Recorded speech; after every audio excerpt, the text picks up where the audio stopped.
Gosh, it was a busy, busy night last night across Kansas and Missouri, and a busy night for the 41 Action newsroom and news team as we were spread out across 2 states last night covering multiple races. Very proud of the work we did last night. Thank you all for watching and the different platforms and formats that we were bringing you our election coverage on last night and continue through this morning. We have the most people I've ever had in the podcast room at one time this morning. We'll start with Sam Hartle, as always, digital producer. Hi, Sam. Good morning. I have no smart quirks. Hey. Quips, I'm sorry. See, you can't even, You are quirky, Sam. It's quirkless. But you can't quip. My 41 Action News Today co-anchor, Lindsay Shively, is here. Hi, Lindsay. Hi, good morning, good afternoon. It's almost dinner. Whatever time you're listening to it. Yeah. We're covering all our bases. 41 Action News reporter Sarah Plake over there in the corner. Hi, Sarah. Hi. Also quirpless, apparently, is from happening with Sarah. I have no energy left. Fresh Long back, night. fresh back into Kansas City this morning. 41 Action News anchor Dia Wall, who's here after a long trip. What up? I'm calling for an upgrade in campaign and election night music. Thank you. I second that. Dia was not thrilled. She'll talk about that more later on. 41 Action News reporter Stephen Dial is here as well. Stephen, can you reach a microphone? I'm in the building. He's in the building. And joining us by phone, 41 Action News reporter Kat Reed. Hi, Kat. How is anyone even awake right now? I don't know. We're all running on whatever we run on. And also on the phone, 41 Action News reporter Tom Dempsey. Hi, Tom. Good morning, everyone. Yeah, we're on I-70 West now, hitting the road from St. Louis on the way back to Kansas City. So. If Tom drops out, he's the one that's en route, and you know what's happening. So lots and lots to cover, obviously, during the podcast today, and we're going to start this morning by talking about the big race in Missouri last night for the U.S. Senate between incumbent Claire McCaskill, the Democrat, and Republican Josh Hawley. Josh Hawley, as you probably know by now, has won that race, and Dia Wall was there with the Hawley campaign last night for the last little while in Springfield. Your thoughts on the Hawley campaign now that it's over?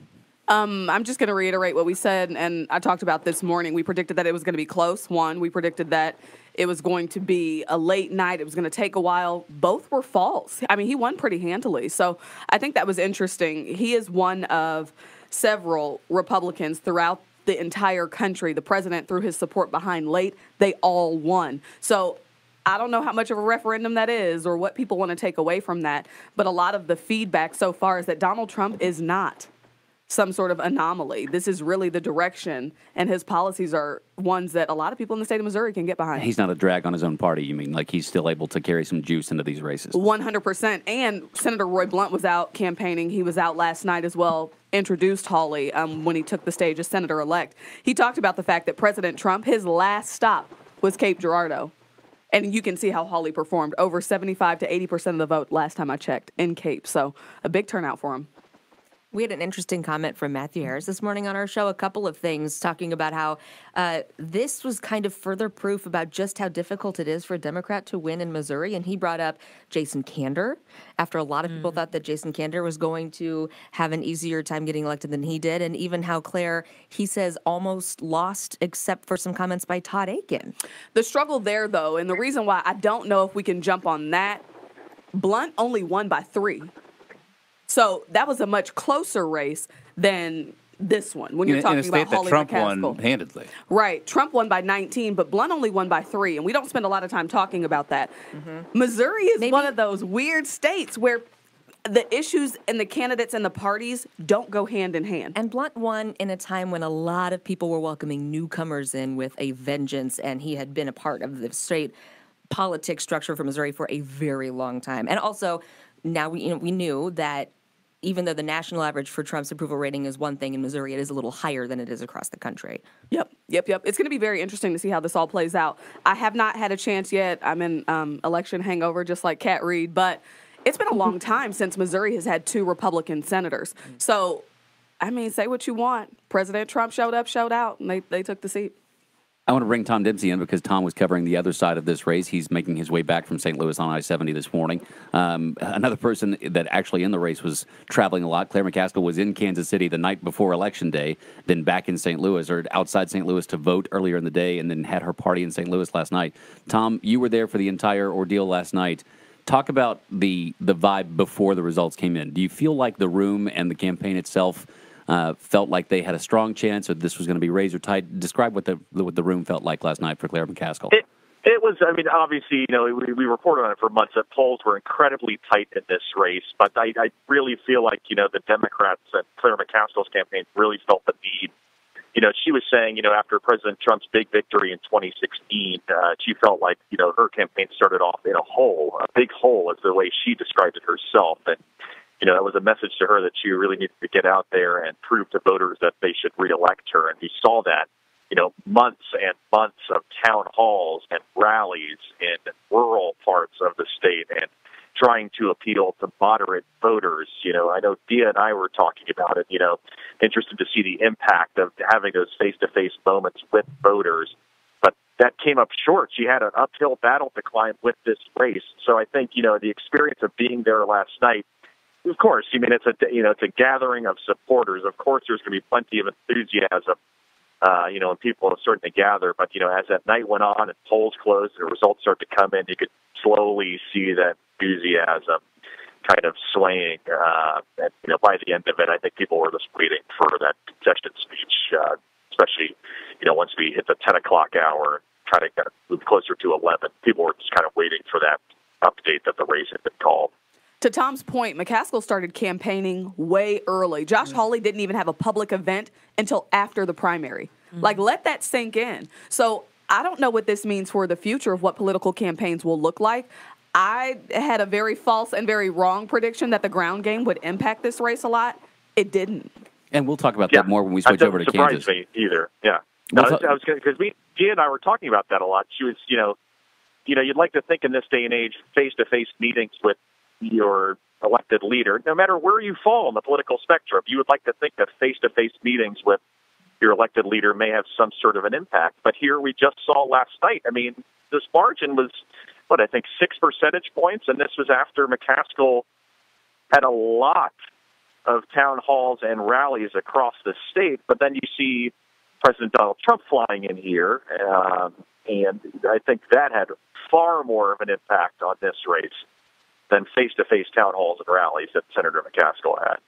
We'll talk about the differences in campaigns and what we expected versus what happened a little bit when we switch over to the Kansas side, because of the District 3 race in Kansas was different than a lot of people expected, with now Congresswoman-elect Sharice Davids running a very different campaign as far as her media profile and being out on television a lot. She did not do that, and yet she won handily last night. I want to ask also anyone who wants to jump in here about Senator McCaskill and her future, because we couldn't help but talk about that this morning. Right. She turned 65 years old this year. She's been in public service for a long time, and she is now kind of without a goal in front of her. She's been in the Senate for 12 years, obviously in public life before that.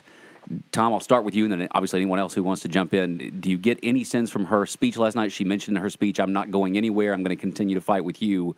Have we seen the last of Claire McCaskill on a ballot in any way?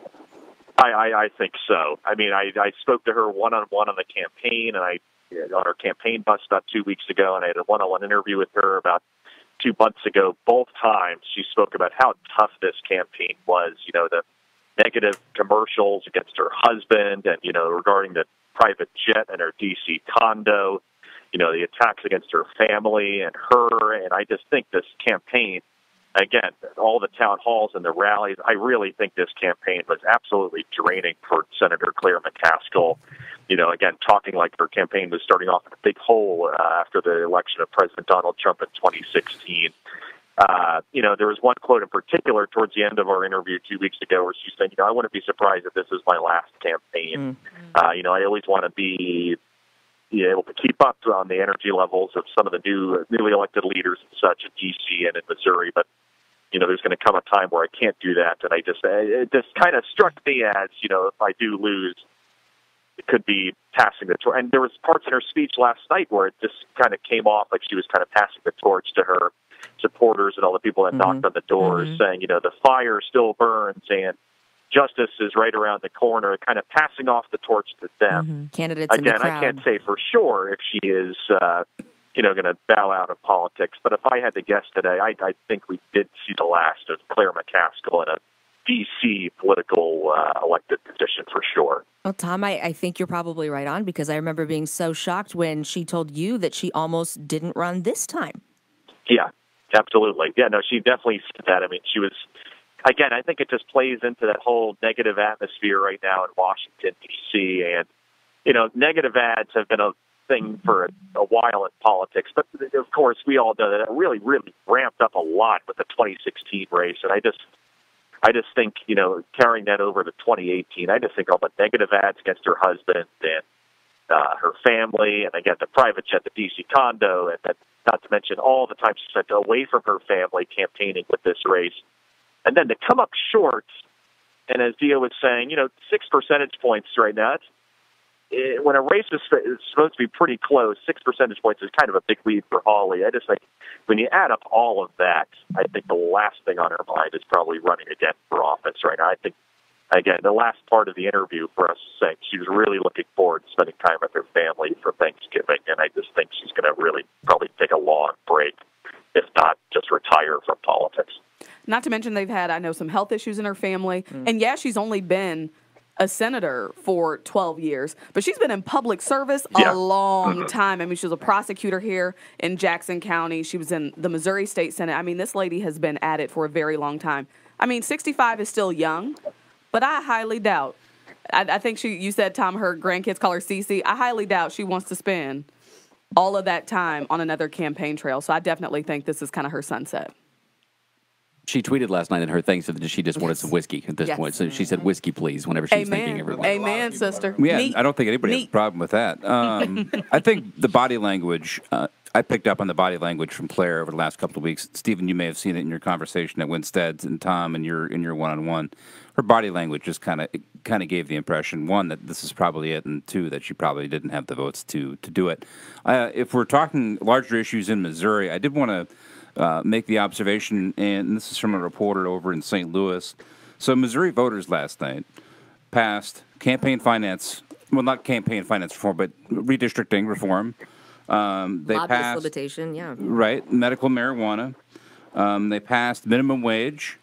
Back in August, they passed, or they supported, kind of the unionization legislation. Kicked out right to work. Right. But then last night, when it comes to candidates, Bruh. Who'd we elect? none of those candidates really support any of those issues.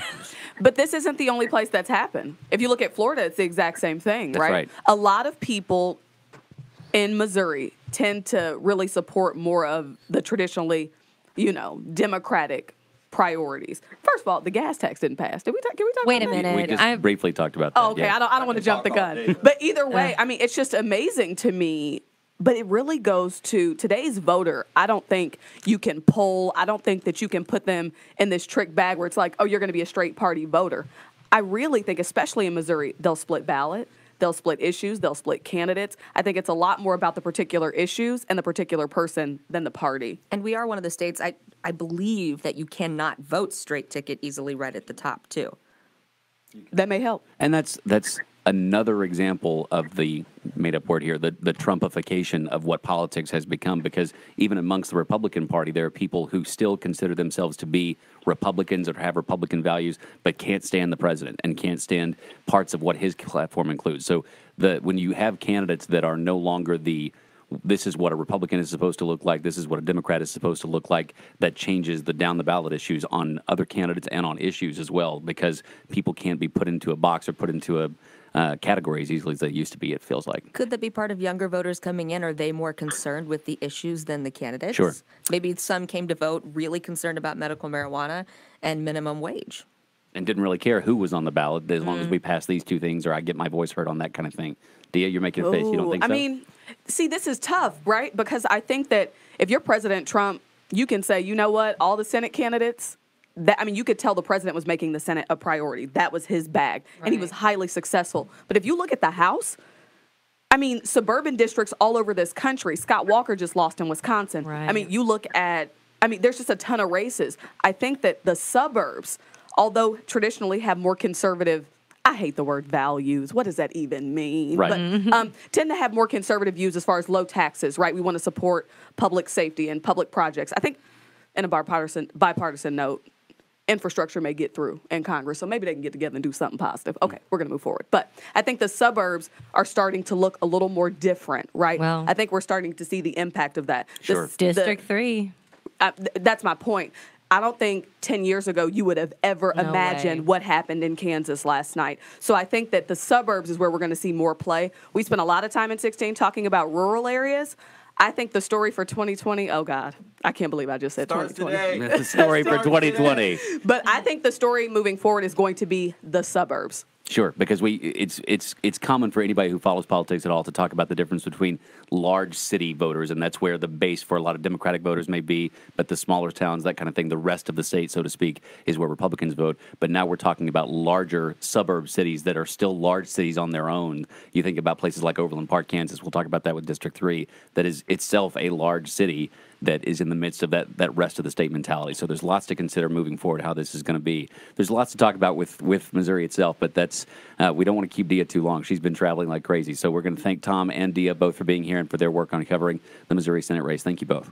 Hey, thank you guys. Going to snuggle the baby. Thank you. Okay, this episode of 41 Files podcast continues now. We've just been talking about Missouri politics from last night's election. In the midst of while we're recording this, we're actually trying to also follow along because as we record this podcast, President Trump is giving his first remarks after last night's results, not just what he tweeted late last night and this morning, but actually speaking to the media. And it's getting pretty heated in the White House right now. It looks like he's in possibly the state room. I can't tell where he was giving that press conference. East room. The East room is where he's giving that. So he's getting pretty heated between he and reporters right now. So we're following that as we try to record this podcast and talk about the election results. Moving to Kansas now, because we had big races in Kansas as well.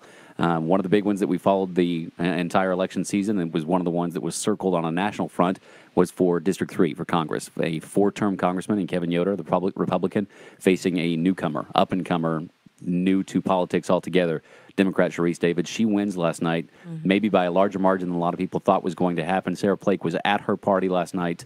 What did you think about the vibe of the room as it moved in? Was it a pretty quick realization, hey, we think we did it? What do you think? Yeah, I mean, I think everybody in the room was really optimistic. I don't think anybody thought that she was going to lose.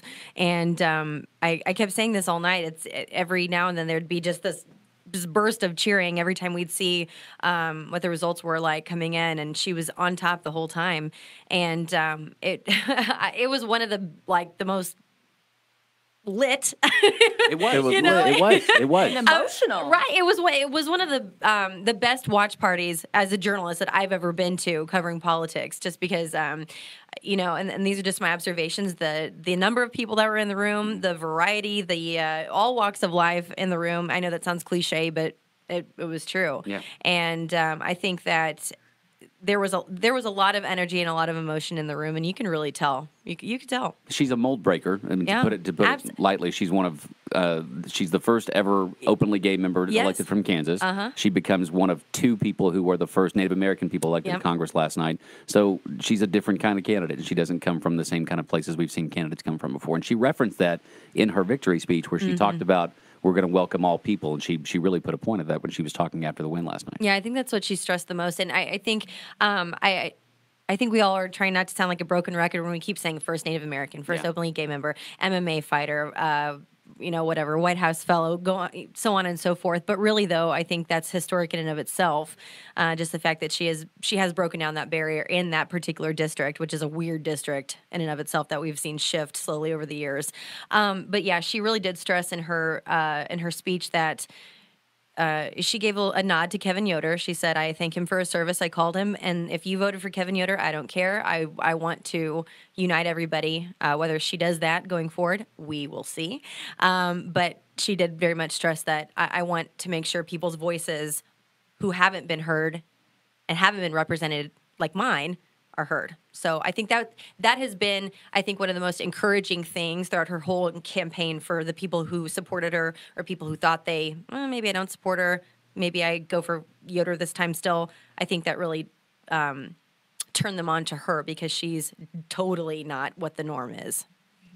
So, Stephen, you've already had a chance to speak to her today. Stephen Dial here now, and you are the first journalist to speak to her next day after the election. Am I right about that? You had the exclusive interview with her this morning. She's going to talk to some other people at least today. the first one, first one to speak to her. Yeah. What was her attitude like, and what were some things that she already maybe caught your ear with this morning, talking about the day after? Well, I mean, like Sarah said, we keep saying first, one of two Native Americans and first LGBT member from the state of Kansas. She wants to be more than that, but it is a part of her, and it just speaks to what last night was for the entire country of, Colorado electing the first openly gay man and its governor and all of those things. She was excited. She told me I talked to her about, did you get enough rest? She was like, I kind of went to sleep earlier than people thought. She was wide awake, and we had a really good conversation before the interview, during and after. It's still a little learning adjustment of her being new to this. She's going to have to eventually, get the ropes of talking to media in sound bites, and that comes with time. Kevin Yoder had done it for years, and he knew what to do, and she'll eventually, know how to handle the media. But she was optimistic. She said that a lot of what Sarah said of, she got elected because she was like any average person in District 3, in her words, a person who went to community college, a person who had a mother who is a veteran, a person who is LGBT, not just the standard norm of what you would just think a woman in suburbia. Suburbia America should be. And so she was excited. The question of the day, in my opinion, was about who is the new House Majority Leader. I mean, the Speaker of the House. Speaker of the House for the Democrats. President Trump said that it should be Nancy Pelosi, yet every negative attack ad in any state had Nancy Pelosi when trying to defeat Democrats. I asked Sharice Davis about that. She said, at first she said she wants to have an open mind and, just weigh the options, make sure it's a person who represents, in her words, us, represents everyone, and has a plan. And then when I kind of asked the follow-up, so does that mean Nancy Pelosi? And she kind of said, yesterday was an election where people voted because they wanted something different, and ended it by saying, I think we need new leadership. So, I mean, you could take that. That's a big statement. It's a very big statement for a rookie congressman to make day after election. Right. Do you think it's something. because she has been new to Washington, or do you think that is because she is being bold in her plan? She's been elected, and she's going to move forward with what she thinks is best. I think she is going to be independent when she can. It's just always when you're a new person elected to Congress, you kind of, by just design, you kind of got to fall in line at times, just because, you're going to want these people to have your back when you're running for re-election every other year. Nancy Pelosi and others have a lot of money. So I don't know, honestly. I think she did speak to yesterday. Yesterday was saying we don't want the same thing in the Democratic Party. Nancy Pelosi is the same thing. So it'll be interesting to see. I mean, that's going to be one of her first big decisions when she gets to D.C. And you know what's so we were listening to an interview with Emmanuel Cleaver this morning, and I thought it was such an interesting contrast because he has been there for a long time. Yeah. And he said he's finally going to get to be on a committee that he's been working for, so To chair a committee, yeah. Right. So it's just so interesting to think about it from that perspective. Like, yes, you go into Washington and you have a vote and you have a seat at the table. And big plans and big hopes and big dreams. How long does it take to really start to feel like you can flex some influence? Right. And it's all about, in the House, the Senate is a lot different, and the Senate has different responsibilities. In the House, the party that leads is the party who leads. If you're in the minority party in the House, yes, you vote, but you don't do anything else. The Speaker of the House sets the agenda. The Speaker of the House, the leading party, sets what the plan is. What's going to be voted on, what's not, the whole thing. Puts the things on the calendar, and so a lot will change for Cleaver, and it'd be interesting to see what committee Sharice Davis gets appointed to and things like that. The people definitely spoke, and I knew Sarah's going to joke with me, but when I saw the early voting numbers in Johnson County alone, and we all know District 3 is Wyandotte, Miami, and Johnson, when those early votes were posted, 144,000 votes of early votes. This is before the Sharice Davis debate with Yoder and all of that stuff. And Sharice Davis led the early vote by almost 17,000 votes. That was kind of this night may be over quick for Kevin Yoder. So speaking of that, you are on the other side of that race. You were with Kevin Yoder last night, and it struck me this morning really thinking about, because we've been talking about this entire election season, that was a race that was going to be a close one. That was a race that a lot of people are watching. It had to be something that he's known for 2 years, since the last time he was elected, that he was going to be a target. He was representing a district that voted for the other side in a presidential race 2 years ago, and now he's getting ready to come up against someone who has never held office, and yet he is still a target. He knew he had a target on his back, and he lost last night. Did it feel like he knew the weight of what he was up against going into last night, now that it's over?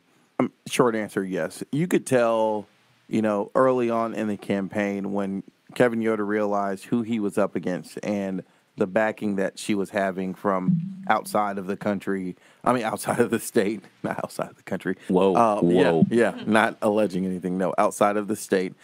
Just the backing and the type of candidate that she would be, he instantly had to go on the defense and offense. But on It's a 4-term congressman having to do this. And, I mean, that's why he wanted to debate. That's why he wanted to talk. Because, I mean, she is young at this. She hasn't done this. And so he knows ways to try to, make her not look as, appealing to voters. And so, yeah, I mean, you could tell he knew, and that's why we got all these emails and all these tweets and all this. She refuses to debate. She refuses to debate because he needed those debates. Can I just say something? I thought it was very interesting how all his smear attack ads on her were her in the MMA ring, beating the crap out of somebody. Yeah. And I think that's what people like about her. I mean, I don't know that really not an effective anti-ad. Yeah, Right. I don't think it didn't hurt her at all. No, it didn't hurt her. Yeah. And I think that's part of the wave of the, and I've seen this online, badass women that have come in, getting elected and trying to make history. And she's one of them. One of nearly 100 that will be in Congress in this next session, largely because of tonight. I think 30 were elected last night, something like that. 30 new women elected to Congress last night. But I've seen that online everywhere, badass women. And I just want to note on that today. Well, because MMA fighter fits in that category. And I mean, now that it's over, we can talk about this because Lindsay and I, doing the morning show, we see those ads all the time. You think you're tired of them. We see them all day that we're at work. In our ear. Absolutely. Yes. We can't get away from them. We can't mute the television, so to speak. It's interesting to me that when those ads came out from Yoder, including those, she's just beating on somebody, I'm like... And I don't think those were ones paid for by Yoder, though. Absolutely. They may have come from RNC or that kind of thing, but she used that same kind of footage in her own ad. Right. I mean, you've seen other campaigns where they would use that kind of thing, actual footage from this campaign or from this ad, where it was not so much a good thing. But this was one where she was using the exact same kind of footage, and it never struck me as, wow, that's really going to hurt. That's a good idea. I think I have to really word this because I don't want it to be misunderstood. I think the use of the fighting in the attack ads, He's air quoting. the goal was to make her look. I know where you're going with The goal, I think whoever came up with the ad using her fighting, I think the goal was trying to make her, maybe they thought voters would see her. Make her look masculine? Yeah. Okay. And that goes, And I she's think, lesbian. And I know. And I Right. think that's what it was trying to hit on. Like, do you want this person to be Right. That's what I'm trying to say. If that was the case, that was a misread of the Absolutely. It was. A true Absolutely. miscalculation. Definitely. But I mean, that's my only thought because of why else? I mean, And she's how beating far- up somebody. Like, why else would you? What a distance from the podcast clip that was the original attack Absolutely. ad about abolishing ICE. Right. Oh, yeah. So Right. I think my viewpoint on this race is this race was probably a foregone conclusion a long time ago. We saw that with the relative lack of campaigning by Sharice the entire race, and Congressman Kevin Yoder was very aggressive in his campaign, and none of it worked. So I will say that as journalists, we are all interested to see what's next for her, especially. We just like we did earlier with Senator McCaskill, you can't help but ask what's next for the person who lost the race. And in this case, Kevin Yoder's been in Congress for 8 years. He was in the legal profession before that, so we'll see what's next for Kevin Yoder. But now that we are going to be following Sharice Davids and watching what she does as journalists, it's going to be really interesting to watch how she changes as a now congressperson. That's right. As she was as a candidate, because all of us lamented on more than one occasion, we can't get to this woman. We can't ask her any questions. We can't, and it worked. That stance of campaigning worked for her. She was not worried about putting her face out there on television. She was worried about connecting with people on a one-on-one basis. And exactly. And last night, after she won and gave her victory speech, usually what happens is the candidate will make themselves available to the media. She didn't. I heard from her staff, she's actually not going to do any interviews after. I'm like, what? But she said David's one wish after this whole thing was to be able to take pictures with all her supporters. And there was a long line. Yeah, check out her Instagram feed. Right. She had lots of them. And so that's why she didn't talk to us. And I just thought that was very interesting. And I think, and I talked to her outside of the interview, and I think she knows that, okay, now you're in this role, you're going to be talking to the media more often. And I think she knows. And we talked about, evidence that she talked to you today. Yeah. I mean, the campaign's over, and now, now she's got to change the channel a little bit. And so it'll be an interesting ride. Sarah, do you think last night's acceptance speech was kind of the first time a lot of people got to hear from her as without plainly scripted? as they did? Yeah. Right. Yes, I think so. I think we needed some passion from her. We needed some, to match the ads that she's run. Exactly, that kind of thing. because she's exactly. And the fact that we didn't hear from her, I thought the debate with Yoder was a little not great. Was a little flat. It was not to be great honest. for her. It was flat. We did get to hear some of that passion that so many of her supporters, so much of her base really represents, and I think that was a good kickoff point for her. Absolutely. So we'll continue to watch this race, and you can't leave this race without talking about the next time that she runs for re-election. Presumably, she runs again. There are the buttons. The buttons are out already. Yeah, we saw last night. Re-elect Sharice Davids were already out last night. Really? She'll be running in a presidential campaign year. She'll absolutely have a target on her back, just like Yoder did this time around. So it'll be interesting to watch what the next 2 years looks like for Sharice Davids and for District 3 in Kansas. So thank you both for your insight into the campaigns last Thanks night. so I appreciate much. that. Glad to be here. So while we're on the topic of Kansas, we can keep talking about Kansas because the other big race on the Kansas side last night was for Kansas governor. And the newly elected governor of Kansas was covered by Kat Reed last night. Laura Kelly is the new governor-elect of the state of Kansas, and Kat Reed is on the phone with us this morning while we record this podcast. She was there with the Kelly campaign last night. Kat, talk about the night in the new governor's celebration room. Wow, what a night.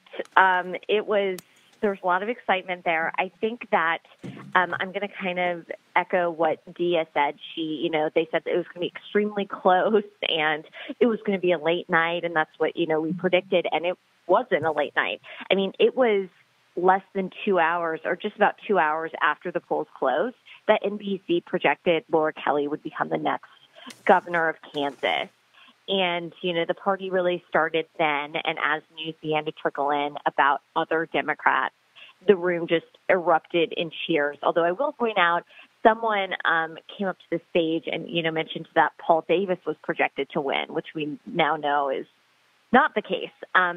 But the Kelly camp was just really excited, and they had, a lot of folks there who have been with the campaign since the very beginning, including Republican Senator Barbara Bollier, who's from Mission. And, she crossed the aisle very early on to endorse Kelly in July. And after that, there was a group of something like 50 current and former GOP leaders who also endorsed, including former Republican Governor Bill Graves. We had former U.S. Senator Nancy Kassebaum. So kind of from the beginning, you could see the bipartisan support in the room, too. And Kelly described it not as a blue wave, but she calls it a wave of common sense that came over Kansas, which I thought was a good line. She's pretty good. She's got some good zingers. Yeah, I was going to ask you about that because that was a line that caught us this morning as we were listening to her talk about that last night, because everywhere you looked, there was reference to the blue wave last night on a national scale. Any national media you watched last night, somewhere you were going to hear blue wave. Laura Kelly, in her first address as governor-elect, was reluctant to say that's what's happening in Kansas. She talked about that wave of common sense. That struck a lot of us this morning as we listened to it. Absolutely. And I think a big part of it is that because her campaign had so much Republican support, she's really trying to kind of pave the way for, less party division in the state of Kansas, and kind of working together more, ending the kind of divisive tone that we've had. In fact, during her speech, someone, she mentioned Chris Kobach, and someone in the crowd booed, and she raised her hand up and she said, to quiet them, and she said, "We are going to be civil now in the state of Kansas." Kat, we also talked this morning about how nationally President Trump had indicated what happened in the election could be a referendum on his own presidency. But, the difference we saw in Missouri and Kansas was what happened in Kansas a referendum perhaps on Governor Sam Brownback. And you kind of at least saw that Laura Kelly might believe so because she said one of her priorities was education funding and that schools will be properly funded, et cetera.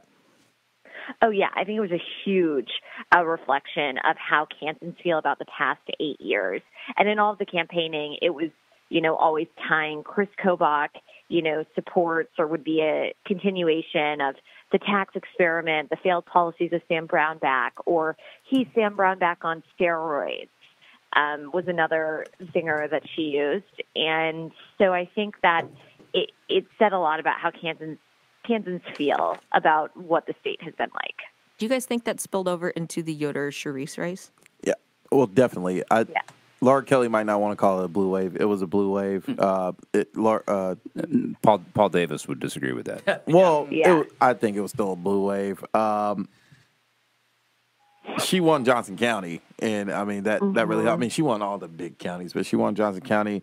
And if Charisse won Johnson County, then it kind of looked like it was going to be a. Laura Kelly won Sedgwick County easily. Right. She won very easily, which Kobach was keeping an eye on. She took, Shawnee Riley kind of expected, but she took Wyandotte and Johnson handily too. So, yeah, she got the votes where she needed them, and Chris Kobach just really missed out on the Sedgwick County vote. And you mentioned Chris Kobach. Let's talk about Chris Kobach for a second. The president came here. That's President Trump's dude. Like, that's his guy. I actually just texted Kobach's press person.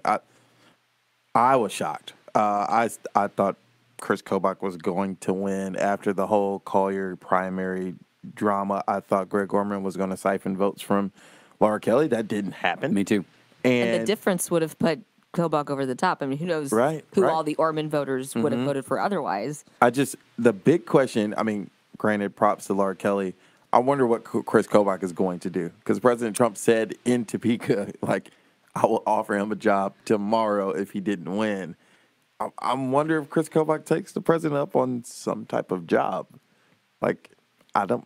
There might be an opening in the Justice Department. It might be. Oh. I think ultimately Kansan voters didn't want to give Chris Kobach a promotion. Well, and Kobach, he got skewered a little bit last night. I was watching CNN coverage at one point when those results came in, and they brought up his past with Trump and with the voter situation and all the fraud investigation stuff that he was supposed to be leading up that didn't really pan out. And it was interesting to me to see a candidate like that in a three-way race be latched on. And they talked about him for 2 or 3 minutes about how in such a race where lots of other things are happening with the House and the Senate, they took a few minutes to talk about Kobach's loss being a big deal in Kansas. So it's going to be interesting, absolutely, to see what he's able to do next and what the president puts him up for, if anything.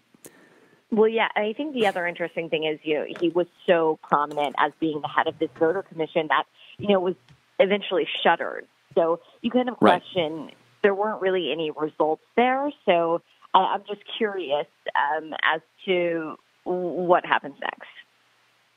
We all are, and there's still so much to digest from this podcast. We spent a little time, the entire podcast today, talking about just 2 or 3 races, but there were a lot of big decisions made, especially on the Missouri side last night, that we referenced a little bit here, and we're hoping to do another podcast just in the next couple of days before our normal weekly run. Sam, you're thinking we're going to do another one here in a couple of days? Yeah, today was kind of our instant reaction. I think there's still lots to figure out. And we'll hope to do that. So check our feed on Friday for more dulcet tones from 41 Action News. Dulcet tones from 41 Action News. So golden tones. Golden tones, dulcet tones from the 41 Action News staff. So Stephen has already checked back into texting folks on his political Rolodex, so to speak, and following along with thank you notes. Thank you notes. Sorry.